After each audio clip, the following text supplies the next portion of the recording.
We have a busy and transformative week full of planetary transits. We have a bunch going on. We have a lot of Venus transits going on, which is going to cause us to focus on relationship issues, finances, and self-worth. On top of that, there's a couple of Mars retrograde transits that are going to come up, which will bring back some themes from October, plus relationship and communication issues that have been bubbling over. Neptune goes direct this week. Help us understand why it's not okay to sweep things under the rug. And we have a ton of Mercury and Sun transits, which is going to help us in terms of our thought processes, the way we communicate and socialize with others, and our ego. Looking at the vibes on the graph, we have another one of those busy weeks in terms of vibes because we do have a lot going on throughout this week. It's not as concentrated as some weeks, but it definitely has a whole bunch going on. Romantic energy is at its peak, and it will be at its peak from the 30th till the 1st. We also have a little bit of romantic energy as we go through the weekend. This again has a lot to do with the Mars transits. It has a lot to do with the Venus transits.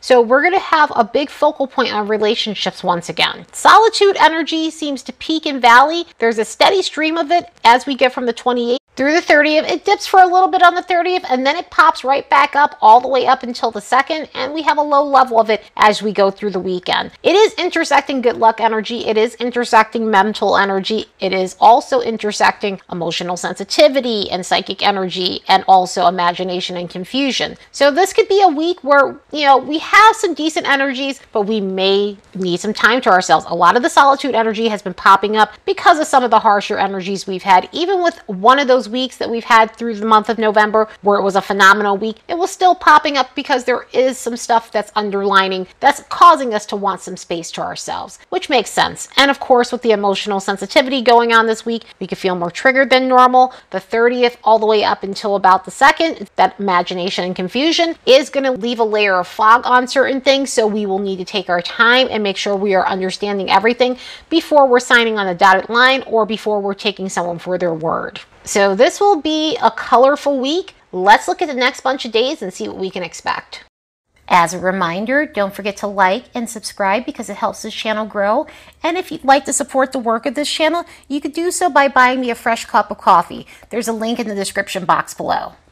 On the 28th, Mars will make a trine with Saturn. This is the second time around this one is coming up, and it's coming up from October 11th. So think back to what was going on with you around October 11th in terms of stabilizing your life, in terms of making a game plan for yourself that's going to lead you on solid ground, in terms of wanting to take actions that will help you have more stability. In this trine to Saturn is about taking the initiative needed to upgrade your life. So if there's been something that you've been trying to plan for yourself in some sort of way and it hasn't quite taken shape yet, then this could be about going back over it and seeing what else you need to do in order for it to become something solid. Mars and Saturn coming together like this is excellent for us because although we have to wait for things to take shape, at least we know they will take shape at some point. It's more so a matter of when, and that matter of when is getting through this retrograde period. So whatever it is that we need to focus on, this is going to give us the stamina we need during this retrograde to keep our eye on the prize and do whatever it is we need to so we can advance in our lives in any way we need to. This is also going to help us commit to the right things and not the wrong things. This is going to help us dial back all the unnecessary bullshit because within this energy,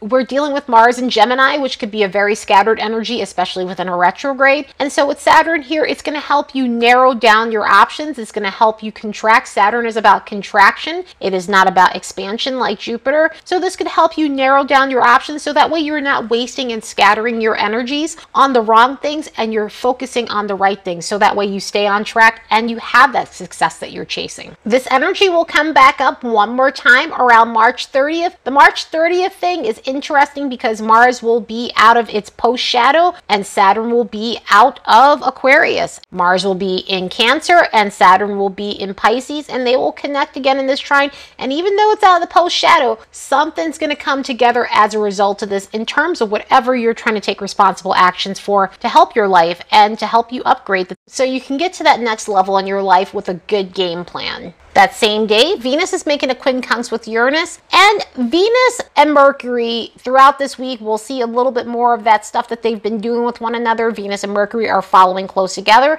They conjuncted last week. They've been traveling together pretty closely for the last month, and so they're doing a little bit of a baton pass where one is making an alignment one day and the other one is making the alignment the next day. With Venus making this quincunx with Uranus, this could make us more aware of reckless behavior in relationships.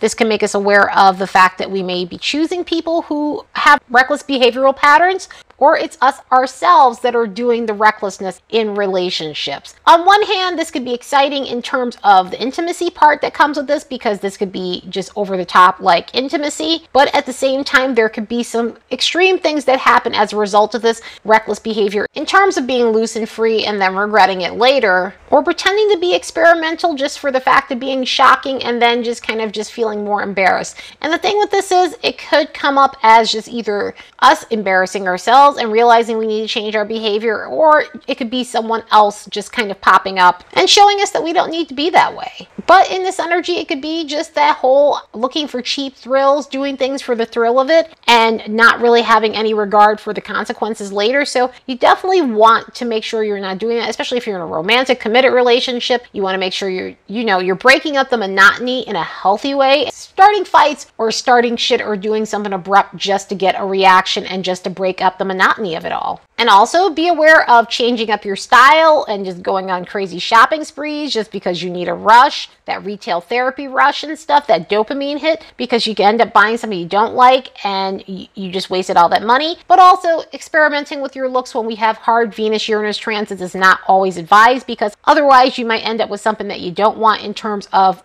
hair and brows or nails. I mean, nails are easier to take off. Brows take a while to grow back, and hair, you don't want to keep dyeing it. So just, you want to be aware of that, because otherwise it could be problematic in this energy. The next day, Mercury is going to make an opposition with Mars. So Mercury and Mars have a mix of alignments going on during this retrograde, and some of these mixes have a lot to do with our temperament, how quickly we react to things, how we use our words, and if we're just belligerent in any way. This is going to only have one hit to it. Since Mercury will not be in Sagittarius after a while, Venus will also have this alignment with Mars in a couple of days. Venus will also only take one hit in terms of this harsher alignment. So this alignment ties in with the square that we had with Mercury back in September. That'll also count for Venus. And the quincunxes and sesquiquadrates we've also had with Mercury and Mars. So all of these harder alignments will tie together as one big theme of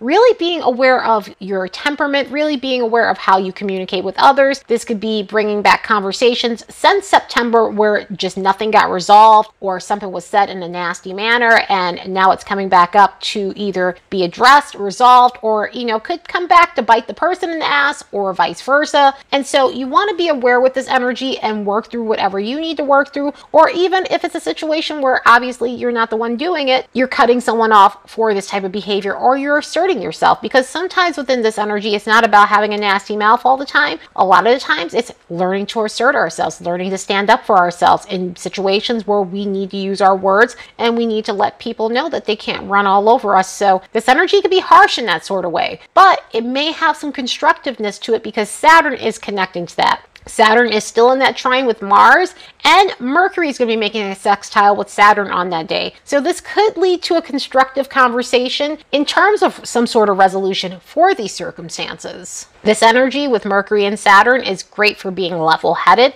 and handling things in a mature manner. So this may be helpful in terms of sorting out some of these issues. And that next day, Venus is making that opposition with Mars. And again, this ties into September themes when Venus was making a square with Mars when it was in Virgo. Any quincunxes, any sesquiquadrates that were going on throughout the month of October and things like that. A lot of this stuff is going to come up. Mars went into pre-shadow around the 3rd of September. September. And so some of these themes with relationships and money will come back up to the forefront that you might have thought was behind you. It happened in the past. It happened in September. It happened around October. So this is coming back up to be cleared up. This could have a lot to do with relationship stuff in terms of irresponsibility, scorekeeping in relationships, petty behavior in relationships, dealing with people who have a wandering eye in relationships, working through manipulation in relationships, working through sexual themes in relationships. And the sexual themes could be someone who's oversexed or dealing with someone working through something where there may be a low libido issue. But in a lot of ways, this could be very uncomfortable stuff, especially due to the retrograde nature of this. And this could also bring up dissatisfaction with work life. This could bring up dissatisfaction in terms of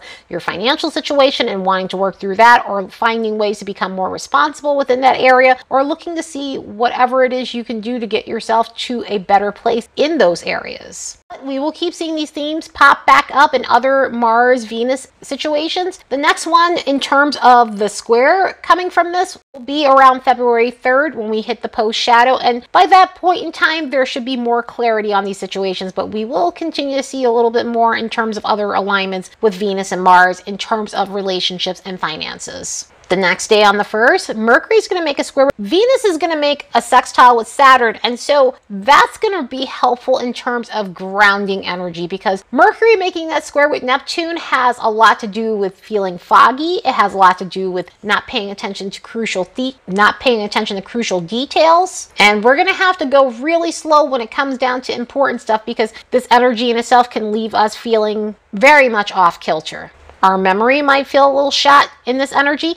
We could feel Mercury retrograde in this energy and stuff. Not saying we're going to have retrograde themes popping up from Mercury, but we could feel that Mercury retrograde haze that sometimes we have. Sometimes that comes in the form of mental glitches or energetic glitches and things like that, and forgetfulness. And I say energetic glitches in the sense where your energy is just thrown off completely. So this day can feel a little bit weird as a result of this. Try not to believe everything you hear. Try not to believe everything people are telling you, because this tends to bring out more dubious people. It tends to pronounce more shady people coming out of the woodwork. So we could be dealing with that. It could be a very scammy energy, so don't believe everything you're told, or people showing up in your inbox with the deal of the century, because that's just not real whatsoever. Hopefully the grounding nature of Venus making this sextile with Saturn helps in a lot of ways, because Venus sextile Saturn happens to be one of those grounding energies in terms of committing yourself to the right things, in terms of placing your focus on the right things, especially when it comes down to our love life and our financial situations. So we could feel motivated to take care of business. We could feel motivated to direct our energy in a healthy manner. We could be considering the things that bring us stability versus what's not bringing us any happiness or what's not going to work out in the long term. So this is going to be helpful for pushing us in the right direction. And we're going to need that, because other than maybe one alignment, the next 3 days, there are some harder alignments that are going on. On the 3rd, Neptune is going direct. Neptune went into its pre-shadow on March 7th, then went retrograde on June 27th. So think back to what was going on with you regarding Neptunian themes in your life. Neptune retrogrades are great for getting us to see beneath the surface. They are great for uncovering things. Unlike when Neptune is direct, where, we have that haze, we have that fog, we have that sense of illusion, and we have a lot of denial. During Neptune retrogrades, we're unable to avoid that stuff. Neptune retrogrades makes us see exactly what's going on. It makes us see underneath a person's motives. It helps us shake off denial, and it makes us look at things that we've been questioning for a while as, yeah, that's really what's going on. That's really what this person is doing. So this could have been a period of coming to a place of acceptance that maybe some of the people that are around you are unscrupulous, or coming to a realization where you might be self-sabotaging, working on issues with escapism so you're not running away from emotional turmoil. Finally able to take off your rose-colored glasses and see something for what it really is, or someone for what they really are, rather than their idealized version that you've created. This can show us where we've been overly sacrificial and whatever we're giving up is coming at a cost to us. In other words, where you're wanting to help people. Neptune is about sacrifice. It is about giving yourself. It is about unconditional love. And sometimes with unconditional love, it's a nice idea, but it's actually not 100% healthy, because it enables bad behavior, number one, and number two, it puts you in a position to get taken advantage of. So this could be a period where you've been realizing that, and you're setting boundaries with other people as a result, and you're setting boundaries with yourself as a result. This could have been a period of stepping away from a romantic relationship relationship that was unavailable. Neptune deals with unavailability in relationships. A lot of the times the unavailability has to do with fantasy, whether this person was in kind of like a fantasy thing or a fantasy crush or something along those lines, or someone who was unavailable because they were emotionally unavailable, romantically unavailable because they had a relationship or things like that. Just, it makes us look at things for what they are, so that way we're not putting ourselves in those situations. This could have been a period where you're starting to believe in yourself again. This could have been a period where you're showing yourself some compassion and forgiveness for a change. Rather than being so harsh on yourself, you're giving yourself the tender love and care that you're giving others for a change, and replenishing your energy from being emotionally depleted from others taking. So it is an uncomfortable retrograde because it's extremely uncomfortable to look at those situations. At the same time, these come around so that way you're not living your life in that sort of way, and you're setting boundaries with yourself, you're setting limits with others, so that way you're inviting the right types of energies into your life that won't deplete you. Neptune leaves shadow on March 24th of 2023, so from now until then, these situations will play back around as they do, but at least it'll be done with more clarity in your situation. And speaking of clarity, that same day, Venus is going to make a square with Neptune, which is going to help us look at situations for what they are, even if it isn't rosy. Mercury made the same alignment a few days ago, and this pertains to our romantic life. This pertains to our self-worth. This pertains to job situations, financial situations. So this could be a moment where we're recognizing where we need to make changes in those areas, so that way we're not facing situations that are maybe unscrupulous, situations where we're self-sabotaging. We're awakening from a state of denial when it comes down to these situations, so that way we're not putting ourselves in these circumstances any longer. So this really could be about moving past a relationship that's not healthy for you, or seeing an unethical workplace for what it is and starting to put your resume out there, starting the process of finding a place that's healthy for you work-wise, that's going to give you the benefits that you deserve, and appreciate the value you bring to their company. And with this energy itself, we start understanding the importance of healthy confidence, so that way we're able to recognize when we see these types of patterns, so we get out faster. That day is all about healing, because on that same day, the sun is making a trine with Chiron, and this means that Chiron will be going out of retrograde soon, within a few weeks, so this will stop the Chiron retrograde cycle. But this is truly about recognizing your talents and regaining confidence back in yourself. So this is going to be a day of, even though there's harder energies, it is about picking yourself back up. This is about dusting yourself off and moving forward from whatever situation you need to move forward from. This gives you the stamina you need and the confidence you need to boost yourself out of these bad situations. And it truly helps you recognize that certain things are just no longer acceptable, or never were acceptable for you. So anything or anyone that undermines your confidence, this is going to help you let that type of stuff roll off your back, but also not sweep it under the rug, and also not accept it if circumstances are holding you down. And that next day, Mercury's going to be in a semi-sextile with Pluto. I think I said semi-square for Venus when we were looking at this earlier, but it is semi-sextile. This energy in itself has a lot to do with dealing with strong individuals, and strong individuals that have a mouth, strong individuals that want to dominate the conversation, that want to overtalk other people. And so this day may be a day of confrontations. This may be a day of power struggles with other people, or with all the other energies we have going on, this could be a day of truth telling. This could be a day where you finally say something back to someone that you needed to tell the truth to, and assert your dominance for a change in certain situations. So obviously that's all uncomfortable. Obviously confrontational stuff isn't fun. At the same time, this may be a day where you finally throw your weight around, so that way other people aren't necessarily trying to push your limits or feel as though they can step all over you. So yeah, this is an interesting week. I would say it's mixed baggy. It's pretty edgy. It's got its sweet spots, but it definitely has its uncomfortable spots as we get to the end of the week, with all the other stuff and Neptune going direct and all those squares going on to Neptune as well. So do the best you can with these energies. I hope you all have the best week ever. Later, and see you in the next episode.